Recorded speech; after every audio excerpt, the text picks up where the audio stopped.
You're bearish on energy, but I know that you're super bullish on clean energy technologies, ultimately replacing oil. And we're seeing a lot of those stocks really outperform in 2022.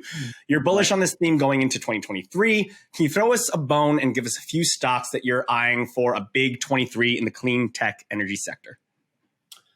Oh, okay. Yeah, for sure. Let's talk about. So, what's really interesting is that for the first time ever in 2022, renewable energy capital investment by all companies across the world exceeded capital investment in oil and gas. That never happened. Believe it or not, that had never happened before. Every single year, companies spent more capital money on oil and gas infrastructure and operations than on renewable energy infrastructure and operations. Every single year for the forever and ever and ever and ever and ever and ever. Then in 2021, they became neck and neck. It was about even. Now in 2022, renewables are way higher, which is weird given how much oil and gas stocks have performed this well, how much oil is up, how much you've heard about, the energy trade, all that crap. Despite all that you've heard, renewable energy investment actually jumped significantly more in 22 than oil and gas investment. So to me, what that means is, okay, we had this massive energy crisis in 2022. And it's not going to abate anytime soon. So we got to find a solution for it. There were two solutions available. One, pump a lot more oil and natural gas and go back to that. Or two, accelerate the energy transition and really try to make solar, wind, hydrogen, batteries work together to create a new energy economy. Which, is a fork in the road. What turn are you going to make? Mm-hmm. What we're seeing is every company, every country across the world is choosing the energy transition.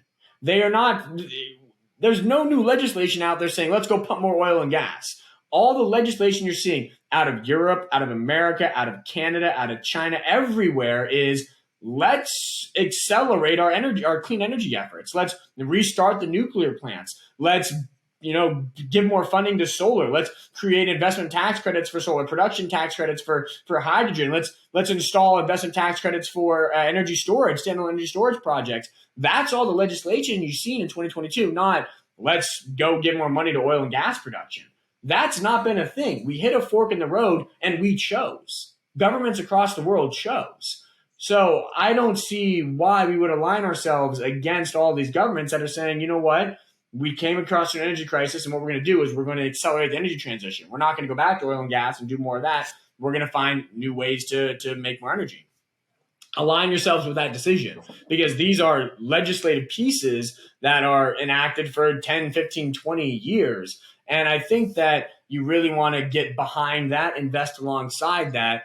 And that's where solar stocks come in. That's where hydrogen stocks come in. That's where energy storage stocks come in. I think these stocks, which have been big beneficiaries in 2022 of favorable legislation in response to the energy crisis, will continue to work very well as we go into 2023 and will be some of the market's biggest winners throughout the 2020s. So a few names in that, let's talk about, the three categories we like are solar, hydrogen, and energy storage. So in the solar realm, you have Solar Edge. That's SEDG is the ticker. That's a really strong microinverter optimizer maker. They essentially have a chokehold on the market for creating these little devices that allow these panels to work as best as they can. Solar panels to work as best as they can.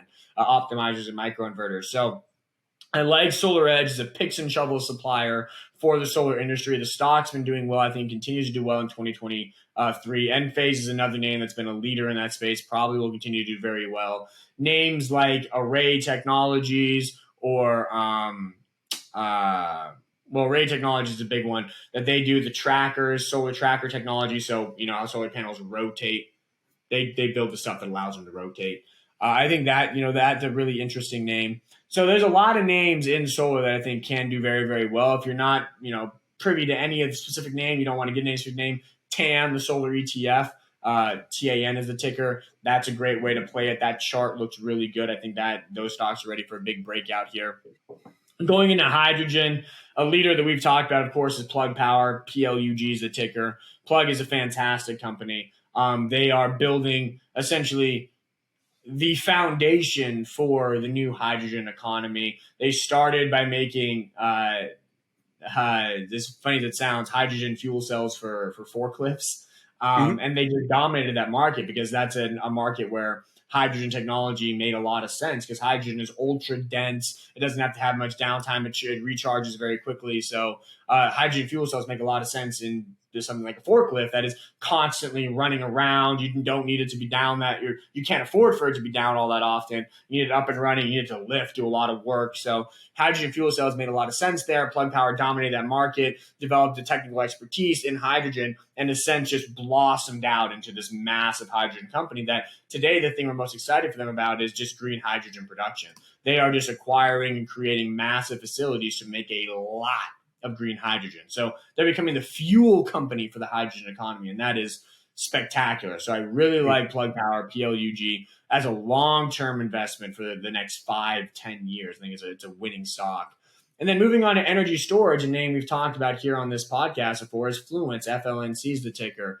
Fluence is the leader in lithium-ion battery energy storage, and that's where we think all the growth is going to be in lithium-ion batteries because there are alternative chemistries out there and alternative methodologies for energy storage. But the fact of the matter is lithium ion is the cheapest and lithium ion is the most established and lithium ion is where all the production capacity is because that's where electric vehicles are made on top of, right? They're made on top of lithium ion batteries. So we spent decades figuring out lithium ion batteries for electric vehicles. That means we're really good at lithium ion batteries. It makes sense to only take all that expertise and make them batteries for energy storage as well. So we think lithium ion batteries are going to be the biggest growth segment of the battery energy storage industry. And in that world, Fluence is the commercial leader. So really like what they're doing at that company and think that stock is going to be a big winner. So there's the bone I'm throwing. There's a few stocks that I really like for the clean tech revolution. But broadly speaking, I just think that the clean energy investment over the next decade is going to be the biggest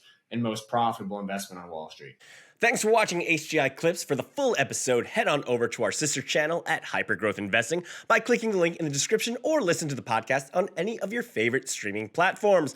We make new episodes every Wednesday, so make sure to check it out and subscribe to never miss any of Luke's Hypergrowth insights.